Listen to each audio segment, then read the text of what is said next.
Приветствую вас на канале Star Life TV.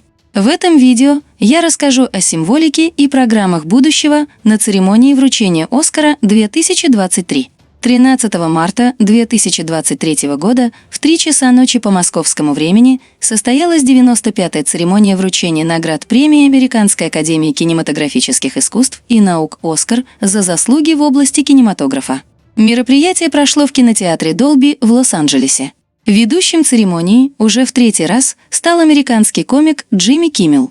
Как и следовало ожидать, мероприятие подобного масштаба не осталось без внимания иллюминатов. Выходившие на сцену номинанты активно демонстрировали известные жесты, а номера артистов, развлекавших публику, отличались особым символизмом.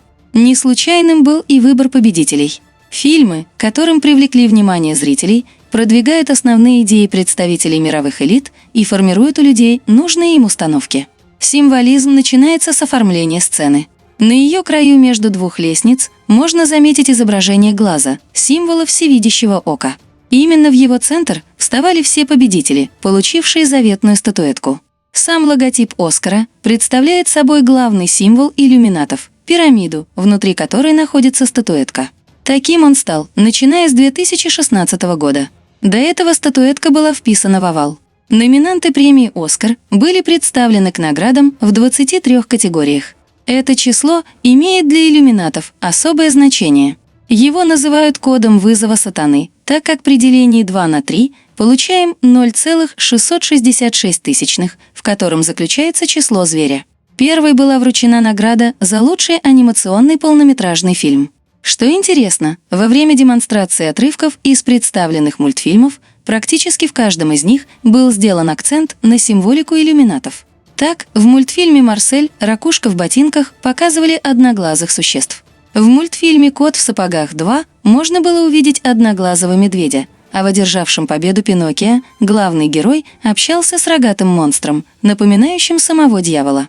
Объявляли победителя Эмили Блант и Дуэйн Джонсон. При этом Дуэйн постоянно держал руки сложенными в пирамиду. Первой из артистов на сцене Оскара выступила София Карсон. Представляла ее скандально известная модель Кара Делевинь. Она предстала перед публикой в образе так называемой «Красной королевы», стоящей во главе общества иллюминатов. На шее у девушки было ожерелье в виде змеи, символизирующее самого дьявола-искусителя. София Карсон во время своего выступления стояла в полной темноте под лучом света в виде перевернутого треугольника, символизирующего падение мира. Далее состоялось награждение победителей в номинации «Лучший документальный полнометражный фильм». Оскар достался кинокартине «Навальный», снятой канадским режиссером Дэниелом Роером.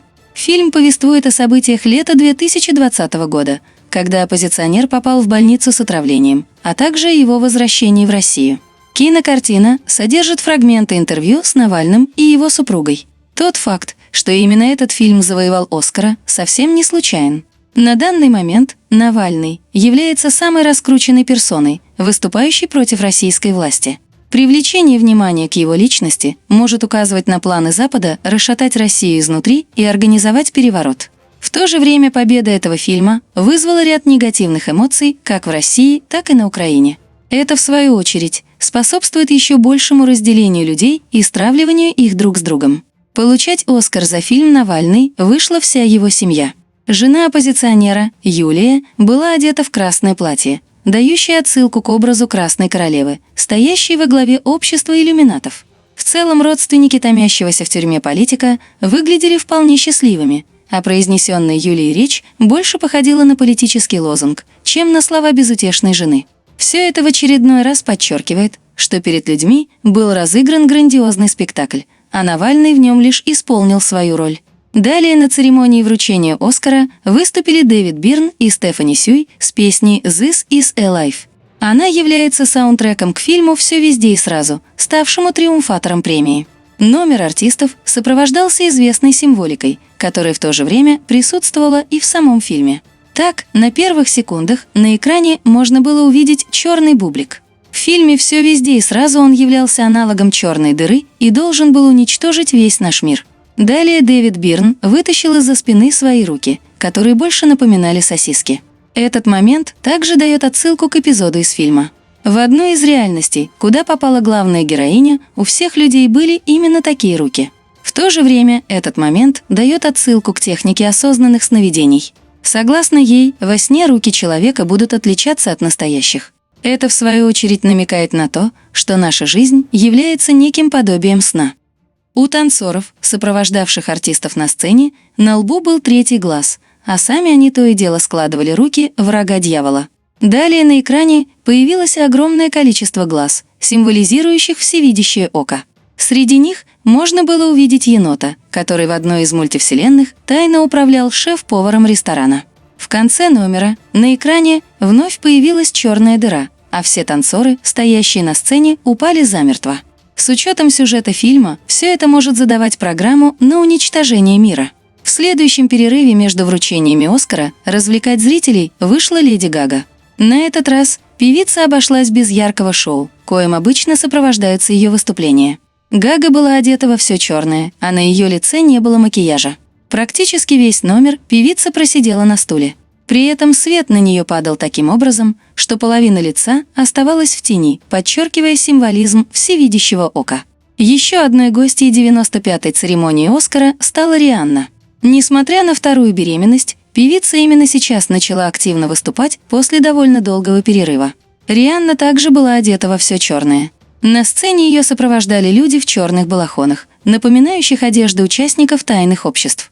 Стояли они на фоне клеток, символизирующих отсутствие свободы. Во время выступления Рианна продемонстрировала жест 3 шестерок. Закончила свой номер певица, скрестив на груди руки, что является масонским жестом Осириса Воскресшего. Еще один интересный момент на церемонии «Оскара» связан с появлением на сцене животных. Перед награждением за лучший дизайн костюмов Джимми Киммел вывел на сцену осла. Спустя некоторое время актриса и режиссер Элизабет Бэнкс вышла вручать награду за визуальные эффекты вместе с человеком в костюме медведя. Объясняется все это связью с фильмами, номинированными на «Оскар». Однако появление животных может иметь и другой смысл. Так, медведь издавна ассоциируется с Россией. Осел же является неофициальным символом Американской демократической партии. Стоя на сцене, медведь постоянно махал лапами, словно намереваясь с кем-то подраться. Все это может символично указывать на то, что в скором времени между Россией и Америкой начнется открытое противостояние. Помимо всего перечисленного, во время церемонии выходящие на сцену обладатели «Оскара», а также знаменитости, удостоенные чести вручать награду победителям, активно демонстрировали жесты иллюминатов. Триумфатором «Оскара» в 2023 году стал американский фантастический комедийный боевик режиссеров и сценаристов Дэниела Шайнерта и Дэна Квана «Все везде и сразу». Он получил сразу 7 статуэток, включая главную награду за лучший фильм. Такое внимание к кинокартине не случайно, если принять во внимание ее сюжет. Фильм повествует о метавселенных, пространстве вариантов, свободе выбора человека и апокалипсисе, как следствие бессмысленности жизни. Все эти темы как нельзя лучше отражают главную повестку иллюминатов. Кинокартина заслуживает отдельного разбора, который будет представлен в одном из следующих роликов. Таким образом, церемония вручения «Оскара» в 2023 году не обошлась без символики иллюминатов и формирования негативных программ будущего. Номинанты активно показывали известные жесты, а фильмы подбирались с учетом ближайших планов мировых элит. Спасибо за просмотр. Подписывайтесь на канал. Ставьте лайки.